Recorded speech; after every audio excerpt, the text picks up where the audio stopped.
parents and pet owners are already using external GPS units to keep track of their loved ones. In the U.S., approximately 7,500 criminals are monitored by GPS. And these devices are only getting smaller. Although GPS implants aren't currently available, it might be only a matter of time before every criminal, perhaps even every citizen, has an ID chip. Once the stuff of science fiction, these surveillance technologies are becoming reality. But the more amazing they get, the more controversies they create.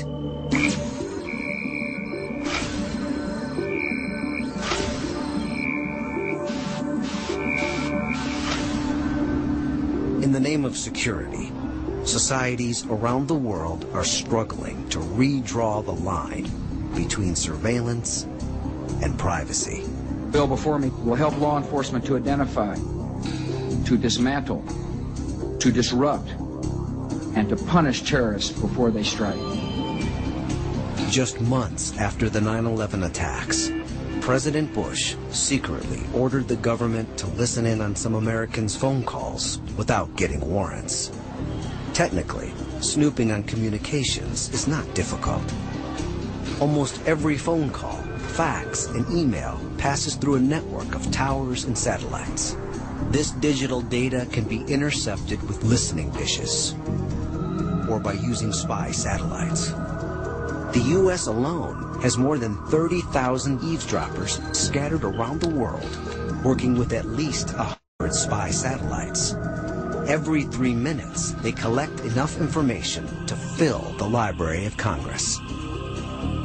Governments tell us these technologies make us safer. But where is it all leading?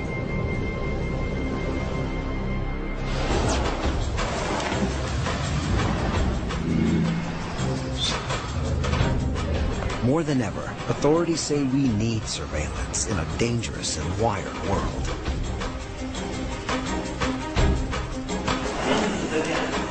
Even 500,000 cameras couldn't stop the London bombings.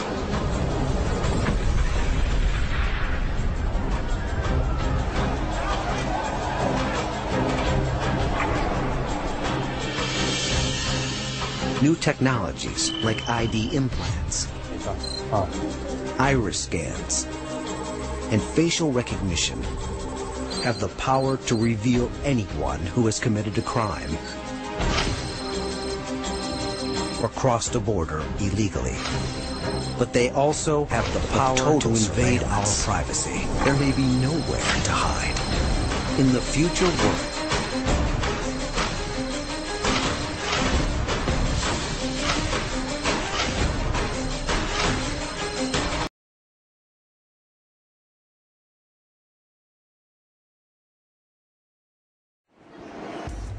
it's not just devices in cars that are tracking people's behavior. A lot of devices that people are using, everyday devices like printers and computers and cell phones, are including some kind of tracking information. Like that color laser printer you have at home or the office. Every page printed by most color laser printers is embedded with a code unique to that printer. Yep, your color laser printer could be spying on you. Seth Schoen is a privacy advocate with the Electronic Frontier Foundation. His work has led to the cracking of those codes. My understanding is that this was motivated by a request from the United States Secret Service, which investigates counterfeit, and that they asked the manufacturers of color laser printers to do this, to add this tracking capability. And by and large, the manufacturers complied. Most of them didn't tell their customers that they were doing so. The code, a series of yellow dots distributed across the back of the printed page, is not visible to the naked eye. When you shine a blue light and look under the microscope, I think it's quite distinct. It is. So far, we've been able to crack the code that's used by Xerox and a few other manufacturers like Dell. So we can tell you what those mean. There are others like HP and Canon that are still a mystery to us. In the case of Dell and Xerox, what is it then that these dots are communicating? Well, they're communicating the serial number of the printer that made the print, and they're also communicating, in the case of Xerox printers, which have this information, the date and time that the print was made. From there, it's not hard to find out who printed the document. And it's not just your printer. That digital camera you're so fond of? This is a photograph of me that was taken as a staff photo. If we look at it with the right software, all of a sudden we see a lot more information. So here's the interesting thing. Right there is the unique serial number of my friend's camera. If he's registered for a warranty, then they know who he is. Yeah. And in fact, it's easy to find because he publishes his photos on a photo sharing website under his own name. And so you could immediately find out that that's his camera. Burn any CDs lately? Another one that the public is not really aware of. When you burn a CD in a CD burner, the CD burner's serial number is actually left on the CD. So if you make a mixed CD for someone, or you burn any kind of information onto a CD and give it out to someone, it's potentially traceable back to your computer. All of this may seem innocuous, but in time, it may not be. I think people are perfectly happy to adopt a communications device that is in some way traceable or trackable, because they think, well, I don't have anything to hide, and I don't use it in a way that someone can track. And then lo and behold, technology advances.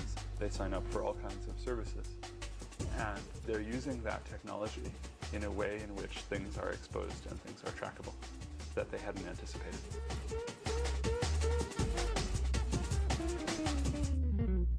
Juan is out on the road right now, so I can see here, as of 3:40 p.m., he's in front of 893 Lafayette. Here's the radio. Howard Boyle, the president of this rather low-tech looking fire sprinkler installation company in Queens, New York, knows exactly where his employees are during the workday. Okay. Their cell phones, like many wireless devices, contain a GPS chip, which allows Boyle to use a software program called U-Locate that does just what its name implies. He's doing 11 miles an hour. I could go and see where he is in transit. He's heading down that road, back to the shop. This is exactly where he is right now. Right. Where has he been? He was at a job site that I told him to go to, which was 866 Eastern Parkway. He was on that job site from 2:44 p.m. to 3:30. Okay, you're going to check the fire pump, right? Boyle says he's never told his employees they're being tracked, but he suspects they know, since Boyle has an uncanny ability to know exactly where they are or where they've been. Boyle's software can tell him the minute-by-minute whereabouts of any employee for months back. Did you think about telling the guys? If I thought it was a privacy issue, I might have. It's not a privacy issue. They're on the clock. They're being paid to be in places they're supposed to be. They have a route. This was just a simpler way of being able to know that they are basically doing what they're supposed to do and have the confidence that we're not cheating our customers. Many other businesses that employ mobile workforces, be they Roto-Rooter or TV stations like WABC in New York, use technology to track their employees. Jim Joyce is the vice president of the National Association of Broadcast Employees and Technicians. He says when WABC installed GPS devices in news trucks, union members were rattled. We were concerned about privacy issues and how this information might be used to monitor the employees in a Big Brother situation, that they would use the device to monitor and criticize routes that our ENG drivers took to get to stories, how long it took for them to get between assignments, the frequency and duration of personal breaks. It isn't just at work. If your personal cell phone is on, even if it doesn't have a GPS chip, you can be tracked. Kevin Bankston is an attorney for the Electronic Frontier Foundation, a nonprofit that defends civil liberties from the encroachment of technology. Many people don't realize that whenever your cell phone is on, the cell phone company is receiving information about your location, in many cases quite detailed information.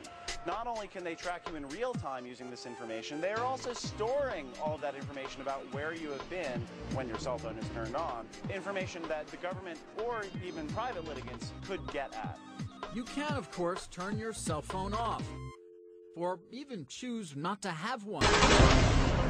But But it is getting harder and harder to venture out in public without being watched.